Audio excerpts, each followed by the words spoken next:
सबसे पहले आप सभी को गुड मॉर्निंग और उम्मीद करते हैं आप लोग अच्छे होंगे।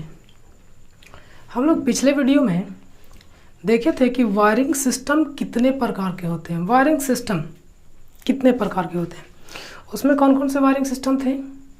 क्लिट वायरिंग, केसिंग कैपिंग वायरिंग और TRS wiring, lead sheath wiring और एक कंड्यूट वायरिंग। यानी वो वायरिंग के टाइप्स थे जो कि इतने प्रकार के वायरिंग होते हैं, इतने टाइप्स होते हैं। अब हम लोग जो पढ़ने वाले हैं वो पढ़ने वाले हैं मेथड ऑफ वायरिंग, यानी हम लोग वायरिंग का कनेक्शन कैसे करेंगे, वायर का कनेक्शन कैसे करेंगे, वही हम लोग इस वीडियो में पढ़ेंगे। उससे पहले जो लोग नए हैं वो लोग चैनल को सब्सक्राइब कीजिए और वीडियो को शेयर कीजिए। तो चलते हैं हम लोग देखते हैं। हमने पहले ही ड्राइंग बना दिया है ताकि टाइम ज़्यादा वेस्ट नहीं हो। सबसे पहले हम लोग समझते हैं कि मेथड ऑफ वायरिंग कहने का मतलब क्या हो रहा है। कि वायरिंग तो हम लोग देख लिए ऑलरेडी, 4-5 प्रकार के जितने भी थे। तो ये मेथड ऑफ वायरिंग क्या है? तो लिखा हुआ है on the basis of connection, यानी वायरिंग हम लोग क्लिट करेंगे, कंड्यूट करेंगे, वो अलग बात हुआ, लेकिन उसमें वायर का कनेक्शन कैसे करेंगे? From distribution board. अब ये डिस्ट्रीब्यूशन बोर्ड क्या होता है? तो डिस्ट्रीब्यूशन बोर्ड जहाँ से मेन सप्लाई आता है, सर्विस मेन्स के बाद जो मेन सप्लाई होता है वो एनर्जी मीटर से होते हुए डिस्ट्रीब्यूशन बोर्ड में ही आता है। तो डिस्ट्रीब्यूशन बोर्ड में सप्लाई आने के बाद जो सप्लाई जाएगा इक्विपमेंट को अटैच करने के लिए या अप्लायंसेस को कनेक्ट करने के लिए, वो सप्लाई कैसे जाएगा, वो उसका डिस्ट्रीब्यूशन कैसे कैसे हो सकता है, इसी के बारे में हम लोग क्या करेंगे, बात करेंगे। तो वायरिंग करने का मेथड हम लोग यही पढ़ेंगे। तो बेसिस ऑफ कनेक्शन 2 प्रकार के हैं। बेसिस ऑफ कनेक्शन के अकॉर्डिंग जो मेथड ऑफ वायरिंग है वो कितने प्रकार के हैं? 2 प्रकार के। पहला ज्वाइंट बॉक्स और टी सिस्टम, जो कि इसका फिगर यहाँ पे बना हुआ है, और दूसरा है लूप इन वायरिंग। दूसरा कौन सा वायरिंग है? लूप इन वायरिंग, और जिसका हमने ड्राइंग कहाँ बना दिया है? इधर बना दिया है। अब इन्हीं दोनों के बारे में पढ़ेंगे कि आखिर ये फिगर है जो कैसे कैसे इसमें क्या हो रहा है। तो सबसे पहले ज्वाइंट बॉक्स और टी सिस्टम। तो ज्वाइंट बॉक्स क्यों कहते हैं और टी सिस्टम क्यों कहते हैं उसके बारे में हम लोग पहले समझेंगे, और वायरिंग कैसे किया जाता है उसको डिटेल में हम लोग समझेंगे। तो ज्वाइंट बॉक्स बोलते हैं क्योंकि इसमें ज्वाइंट बॉक्सेस का यूज होता है।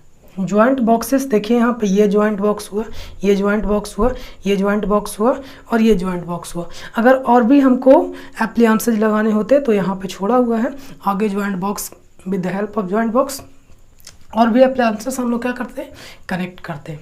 टी सिस्टम कैसे? तो देखिए फिगर से ये क्या बन रहा है, टी के जैसा बन रहा है। तो इस सिस्टम को हम लोग कौन सा, जब कनेक्शन ऐसे होगा तब हम लोग कौन सा इसको बोलेंगे, हम लोग ज्वाइंट बॉक्स और टी सिस्टम बोलेंगे। और हम लोग इसको समझेंगे कैसे कि इसमें क्या क्या होता है। तो सबसे पहले वैसा वायरिंग मेथड, वायरिंग करने का वैसा मेथड जिसमें डिस्ट्रीब्यूशन बोर्ड से सप्लाई आने के बाद, ध्यान से सुनिएगा, जिसमें डिस्ट्रीब्यूशन बोर्ड में सप्लाई आने के बाद with the help of joint box की सहायता से हम लोग एप्लायंसेस को ऑपरेट करवाते हैं, कनेक्ट करते हैं। हम लोग ज्वाइंट बॉक्स की सहायता से एप्लायंसेस को क्या करते हैं, कनेक्ट करते हैं। तब ऐसे वायरिंग मेथड को हम लोग कौन सा वायरिंग मेथड बोलेंगे, ज्वाइंट बॉक्स या टी वायरिंग मेथड। देखिए तो इसमें ज्वाइंट बॉक्स का कहीं यूज किया हुआ है? नहीं किया हुआ है, तो उसको हम लोग बाद में देखेंगे।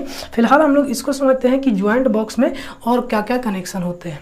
तो सबसे पहले ये जो मेन लाइन गया है, ध्यान से देखिएगा, ये फेज वायर है और ये न्यूट्रल वायर है।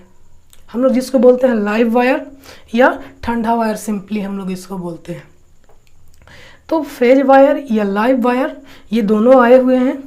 फेज वायर को फुल लाइन में और न्यूट्रल वायर को या ठंडा वायर जिसको बोलते हैं उसको डॉटेड लाइन से डिनोट किया जाता है। अच्छा, ये आएंगे, ये जो वायर आ रहा है इससे पहले इसमें फ्यूज लगा हुआ होगा। फ्यूज का ये होता है सिंबल। आगे हम लोग पढ़ेंगे सिंबल के बारे में, कितने सारे इक्विपमेंट होंगे और उसके क्या क्या सिंबल होते हैं। फिलहाल समझ लीजिए ये फ्यूज का सिंबल है। और एक होता है लिंक, जो न्यूट्रल वायर में यूज किया जाता है। ये लिंक के द्वारा ही इधर आगे आएंगे। अब ये जो आप लोग को फिगर दिखाई दे रहा है वो कौन सा है, ज्वाइंट बॉक्स और टी सिस्टम। अच्छा, इसमें कैसे कैसे होता है वो समझते हैं। तो इसमें सबसे पहले हम लोग डिफरेंशियल समझे क्या, कि जब वायरिंग एप्लियंसेस को with the help of joint box की सहायता से एप्लियंसेस को कनेक्ट किया जाएगा, तब ऐसे वायरिंग मेथड को हम लोग कौन सा वायरिंग मेथड बोलेंगे, ज्वाइंट बॉक्स। देखिए कैसे कैसे कनेक्ट किया जाता है। तो सबसे पहले ज्वाइंट बॉक्स से हम लोग एक लाइव वायर को लाएंगे और इसमें जो एप्लियंसेस कनेक्टेड होंगे, अगर और एप्लियंसेस हमको कनेक्ट करना है तो हम लोग अदर ज्वाइंट बॉक्स यूज करेंगे और दूसरा इक्विपमेंट लगा देंगे। तो फर्स्ट ज्वाइंट बॉक्स के थ्रू कैसे किए हैं, सबसे पहले लाइव से सप्लाई लाए हैं, यानी फेज वायर से एक वायर कनेक्ट किए। और ये आपको जो दिखाई दे रहा है वो क्या है, स्विच है। ये क्या है, स्विच है। तो स्विच की सहायता से हम लोग क्या करेंगे, ये गया ये बल्ब में, ये लैंप जिसको बोल रहे हैं हम लोग, बल्ब में गया। और ज्वाइंट बॉक्स के सहायता से ही हम लोग क्या किए, ठंडा वायर या न्यूट्रल वायर को यहाँ पे कनेक्ट किए। यानी हम लोग ज्वाइंट बॉक्स सिस्टम में देख रहे हैं कि लाइव वायर से एक आया जिसमें स्विच कनेक्टेड है, और जो न्यूट्रल वायर है उससे एक वायर आया जिसमें क्या कनेक्टेड है, एप्लियंसेस कनेक्टेड है।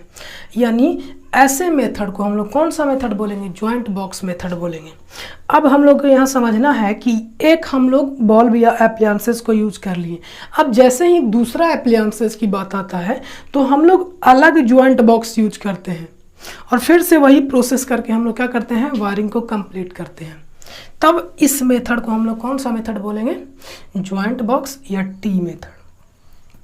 अब दूसरा टर्म आता है लूपिन वायरिंग। कि लूपिन वायरिंग क्या होता है, इसके दो टाइप्स बताएं, पहला ज्वाइंट बॉक्स और टी सिस्टम, और लूपिन वायरिंग दूसरा कौन सा है, लूपिन वायरिंग। इसमें क्या होता है और ये ज्वाइंट बॉक्स से डिफरेंट कैसे है, इसी चीज़ को हम लोग समझेंगे।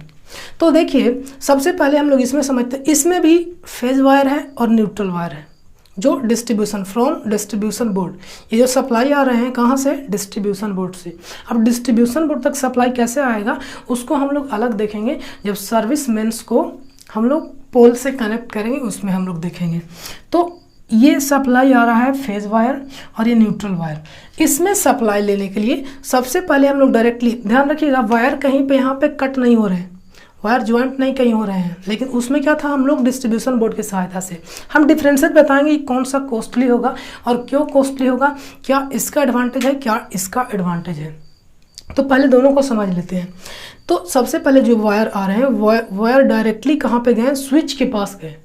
अगर मान लिया जाए हमको और कनेक्शन नहीं करने होते तो डायरेक्टली क्या करते हैं, हम लोग इसको यहाँ से हटा देते।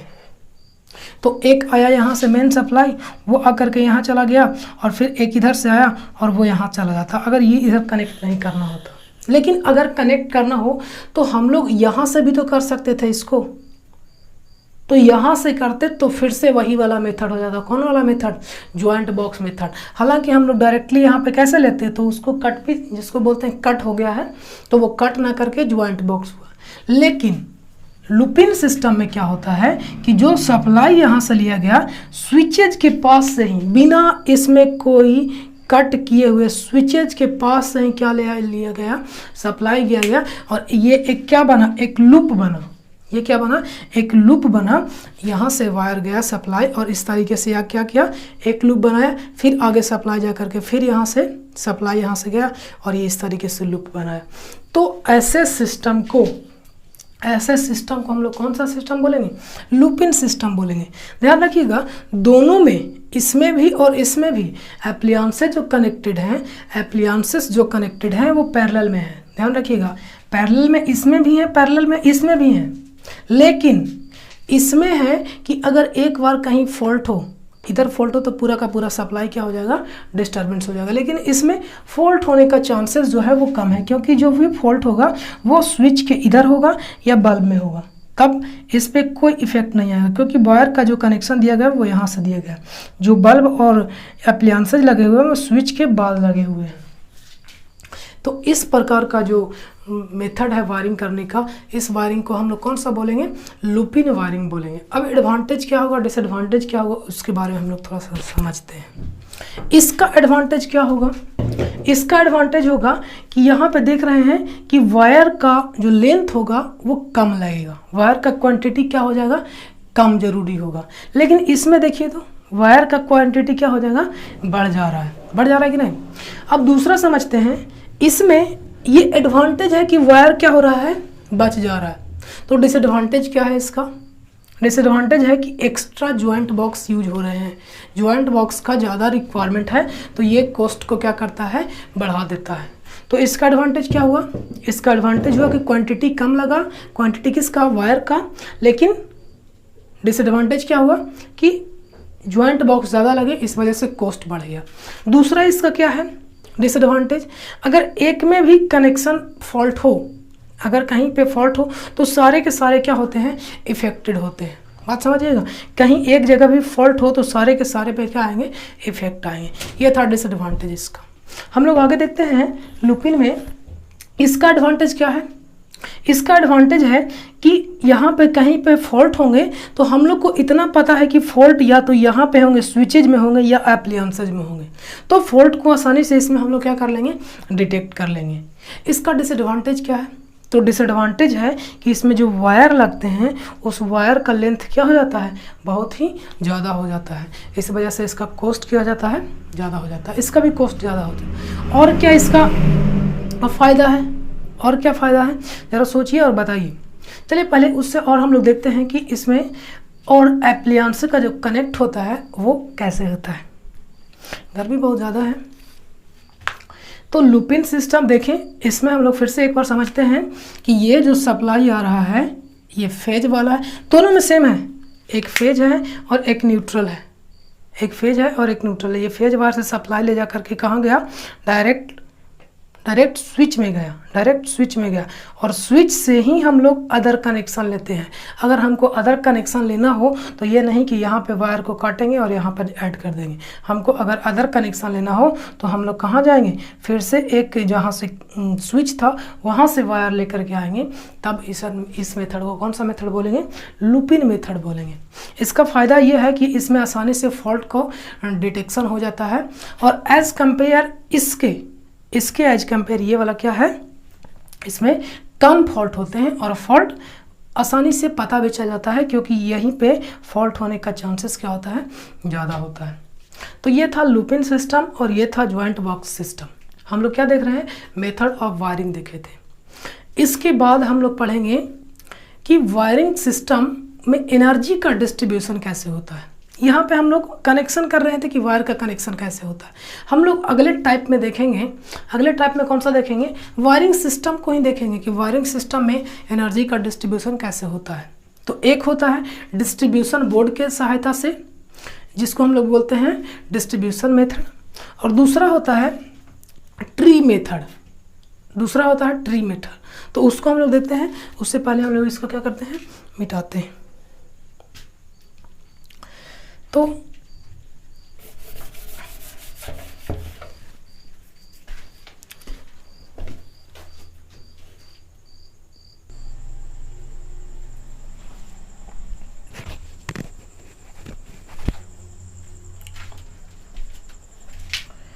अभी हम लोग देखें कि मेथड क्या था, वायरिंग करने का मेथड क्या था। अब हम लोग देखेंगे कि system of distribution of electrical energy, electrical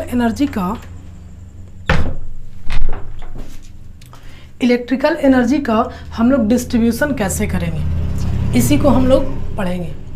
तो इलेक्ट्रिकल एनर्जी का डिस्ट्रीब्यूशन करने का दो मेथड, पहला डिस्ट्रीब्यूशन बोर्ड सिस्टम, यानी हम लोग एनर्जी का डिस्ट्रीब्यूशन कैसे करेंगे, डिस्ट्रीब्यूशन बोर्ड यूज करके करेंगे, और दूसरा ट्री सिस्टम, वो भी हम लोग सिस्टम को देखेंगे इसी क्लास में। चलिए सबसे पहले समझते हैं हम लोग डिस्ट्रीब्यूशन बोर्ड सिस्टम क्या होता है। तो वैसा सिस्टम जिसमें हम लोग एनर्जी का जो डिस्ट्रीब्यूशन किसके सहायता से करेंगे, डिस्ट्रीब्यूशन बोर्ड की सहायता से। तो हम लोग फिगर से समझते हैं, ये क्या हुआ, डिस्ट्रीब्यूशन बोर्ड, ये क्या हुआ, डिस्ट्रीब्यूशन आगे समझिए कि ये डिस्ट्रीब्यूशन बोर्ड किस चीज़ का होगा, या तो लकड़ी का होगा या मेटल का होगा। मेटल मतलब समझ रहे होंगे, या ये तो लकड़ी का होगा या मेटल का होगा। अब इसमें दो एल्युमिनियम के या कॉपर के वार होते हैं।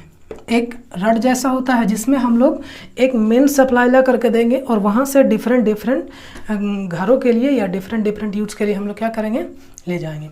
तो ये वाला जो हुआ, ये बार किस में होगा, ये डिस्ट्रीब्यूशन बोर्ड में होगा।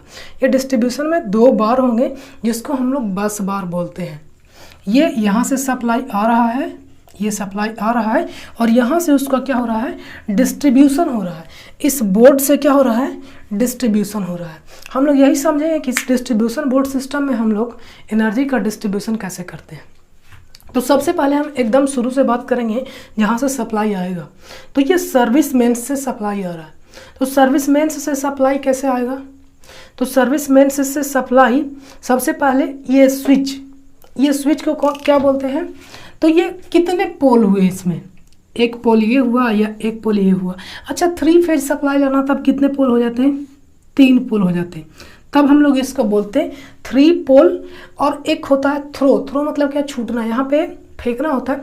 चलिए आप लोग स्विच देखे होंगे तो ऐसे वायर जा रहा है और आप लोग ऊपर नीचे करने वाले देखे होंगे। तो जैसे ही ये वायर को गिराया जाएगा तो अगर या दोनों जगह से कनेक्शन छूट जाता है, इसका ऐसे वायर जा रहा था, इसको हम लोग राउंड कराएंगे तो दोनों जगह अटैच हो जाएगा। तो अगर दोनों जगह पे छूट जाता है स्विच को ऑफ करने पे, तब यहाँ पे क्या होगा, डबल थ्रो होगा।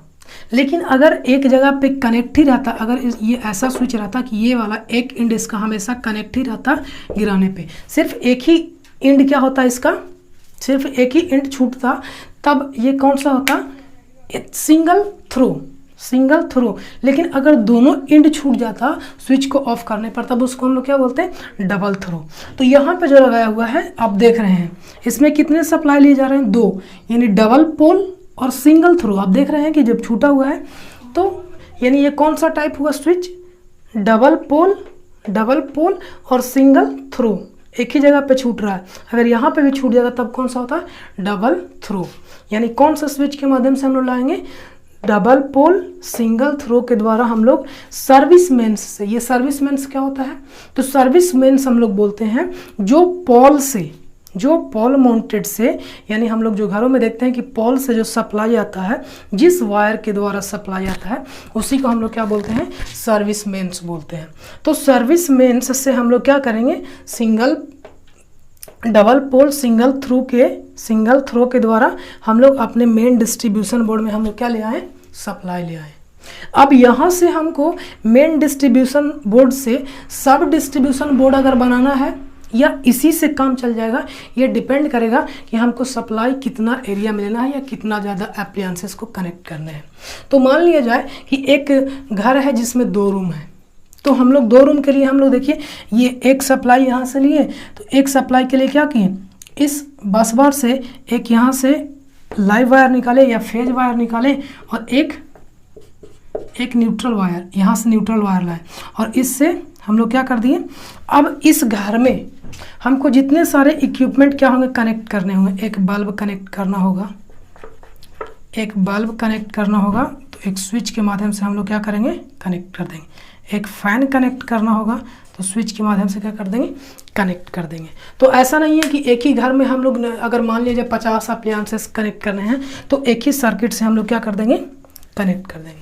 अच्छा इसमें समझते हैं एक पॉइंट को। ये वाले को हम लोग क्या बोले, डिस्ट्रीब्यूशन बोर्ड बोले। इसको हम लोग क्या बोले, बस बार बोले।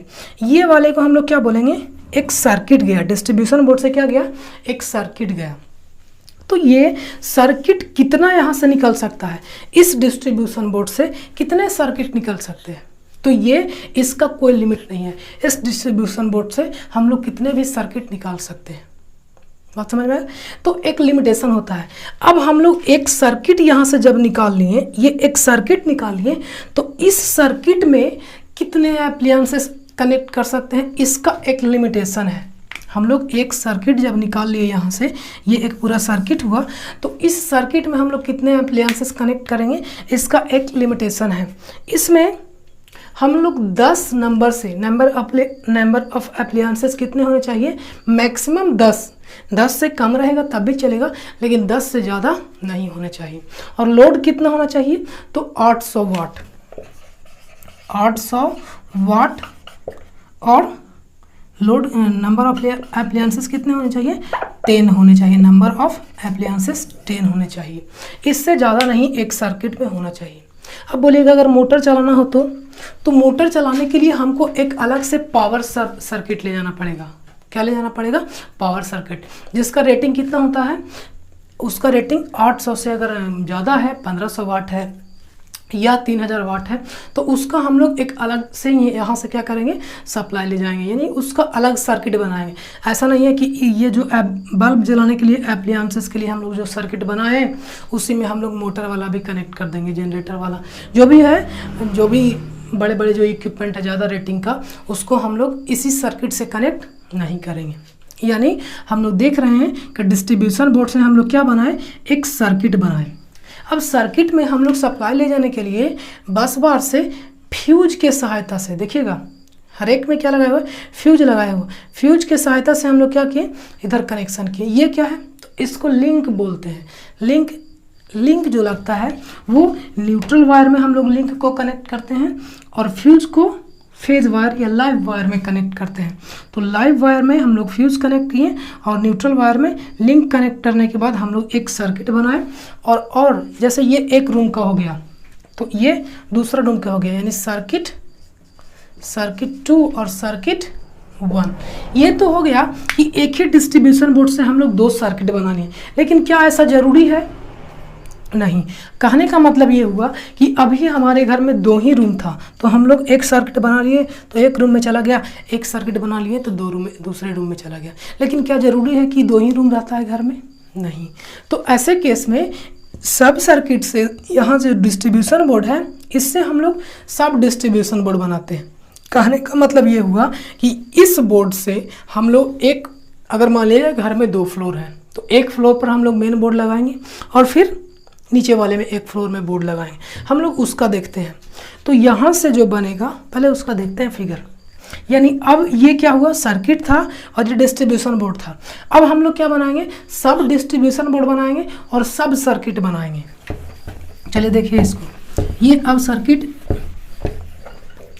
यहाँ से हम लोग जो सप्लाई ले रहे थे वो सप्लाई को हम लोग क्या करेंगे, एक सब बोर्ड बनाएंगे, सब डिस्ट्रीब्यूशन बोर्ड बनाएंगे। हम लोग क्या कर लिए, सब डिस्ट्रीब्यूशन बोर्ड बना लिए, हम लोग सब डिस्ट्रीब्यूशन बोर्ड बना लिए। ये हो गया एक फ्लोर के लिए और ये हो गया एक फ्लोर के लिए, ये हो गया एक फ्लोर के लिए। अब हम लोग क्या करेंगे, अब ये वाला को क्या बोलेंगे, ये डिस्ट्रीब्यूशन बोर्ड हुआ और यहाँ से यहाँ जो सर्किट गया इसको बोलेंगे हम लोग सर्किट। अब यहाँ से हम लोग क्या करेंगे, ये एक ऊपर चला गया। अब यहाँ से हमको एप्लियंसेस देने होंगे डिफरेंट घरों में, तो हम लोग क्या करेंगे, यहाँ से एक सब सर्किट बनाएंगे। ये न्यूट्रल वायर हुआ, ये सब सर्किट बनाएंगे। इसमें फैन कनेक्ट करेंगे, इसमें पंखा कनेक्ट करेंगे, इसमें कूलर कनेक्ट करेंगे, जितने सारे एप्लियंसेस होंगे। तो ये वाला को हम लोग क्या बोलेंगे, ये सब सर्किट हुआ। ये वाला क्या हुआ, ये वाला सर्किट हुआ। ये वाला क्या हुआ, डिस्ट्रीब्यूशन बोर्ड हुआ। और ये वाला क्या हुआ, सब डिस्ट्रीब्यूशन बोर्ड हुआ। एक एक पॉइंट को समझिएगा। ये जितने सारे हम लोग कनेक्शन करेंगे हर एक में फ्यूज और लिंक के साथ करेंगे, क्योंकि कहीं भी अगर फॉल्ट हो तो हम लोग इन दोनों को हटा देंगे और इसके बाद ही इन सारे इक्विपमेंट को हम लोग क्या कर सकते हैं, रिपेयर कर सकते हैं बिना कोई शॉक के। देखिए फिर से एक बार, ये हो गया एक फ्लोर पे ये सब डिस्ट्रीब्यूशन बोर्ड है। इस बोर्ड से हम लोग अलग अलग सर्किट बना करके, सब सर्किट बना करके अलग अलग कमरा में, रूम में हम लोग क्या कर सकते हैं, सप्लाई ले सकते हैं। ये दूसरा फ्लोर पे हो गया। तो ये सर्किट 1 हुआ, इधर जो गया ये वाला सर्किट 1 हुआ, ये सर्किट 2 हुआ, ये सब सर्किट 1 हुआ। तो सब सर्किट यहाँ से और निकलते कि नहीं, ऐसा करके ये हुआ। यहाँ with the help of link और फ्यूज की सहायता से हम लोग क्या करते हैं, इसको कनेक्ट करते हैं। ये एक सब सर्किट हुआ इधर और एक सब सर्किट ये हुआ। और भी हम लोग को सब सर्किट अगर निकालना होता तो और भी यहाँ से ये 10 बार का लेंथ बढ़ा करके उसमें हम लोग क्या करते हैं और भी सब सर्किट यहाँ से बना लेते हैं। तो ये एक अगर एक बिल्डिंग नीचे वाले हुआ, एक फ्लोर का हुआ, तो हम लोग और सब डिस्ट्रीब्यूशन बोर्ड से अलग वाले फ्लोर पे हम लोग क्या करेंगे, सप्लाई से ले सकते हैं।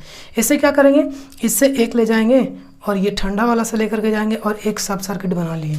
फिर और क्या करना होता, यहाँ से लाते और फिर यहाँ से लाते और ये दूसरा सब सर्किट बना लेते और अलग अलग रूमों में हम लोग क्या करते, सप्लाई को प्रोवाइड करते। तो इस प्रकार का जो एनर्जी का डिस्ट्रीब्यूशन करने का मेथड है, इसको हम लोग कौन सा मेथड बोलेंगे, इसको हम लोग बोलेंगे डिस्ट्रीब्यूशन बोर्ड सिस्टम। किस चीज़ का है, तो एनर्जी का सप्लाई का डिस्ट्रीब्यूशन करने का। अब इसमें इंपॉर्टेंट बात होता है कि देखिए अगर कहीं भी फॉल्ट होगा, कहीं भी फॉल्ट होगा तो इसमें हम लोग आसानी से फ्यूज़ और लिंक को ओपन करके हम लोग क्या कर सकते हैं, उसको डिटेक्ट कर सकते हैं। कहीं फॉल्ट भी हो तो ऐसा नहीं है कि इस सब सर्किट में फॉल्ट हुआ, इस सब सर्किट में तो ये वाला भी अफेक्टेड होगा, नहीं। अगर इस सब सर्किट में अफेक्ट हुआ तो इसी को हम लोग चेक करेंगे, यानी अगर एक में फॉल्ट होता है तो ये दूसरे को अफेक्ट नहीं करता है। ये सब इसके कुछ फ़ायदे हैं। और क्या फ़ायदे हैं इसके, कि हम लोग स्पेशली मतलब ये कि इसमें वोल्टेज ड्रॉप नहीं होंगे। चलिए दूसरा बता देते हैं, तो उससे कंपेयर करके हम लोग आसानी से समझेंगे कि किस में वोल्टेज ड्रॉप होता है, किस में ज़्यादा अफेक्ट होंगे, कहीं पे अगर फॉल्ट आएंगे तो ये बात को हम लोग समझेंगे। दूसरा जो प्रोसेस है वो कौन सा प्रोसेस है, ट्री सिस्टम। देखते हैं ट्री सिस्टम में कैसे होता है। देखिए यहाँ पे ये भी सप्लाई सर्विस मैन से आ रहा है, हम लोग ये वाला भी सप्लाई कहाँ से लाएंगे, सर्विस मैन से लाएंगे। हम लोग सर्विस मैन से ला रहे हैं, सप्लाई को हम लोग सर्विस मैन से ला रहे हैं। ये भी आएगा डबल पोल के थ्रू, डबल पोल और सिंगल थ्रो के द्वारा सप्लाई आएगा। ये मेन सप्लाई आ रहा है। अब हमको अगर सप्लाई लेना हो तो इसमें क्या प्रोसेस होता है वो समझिए।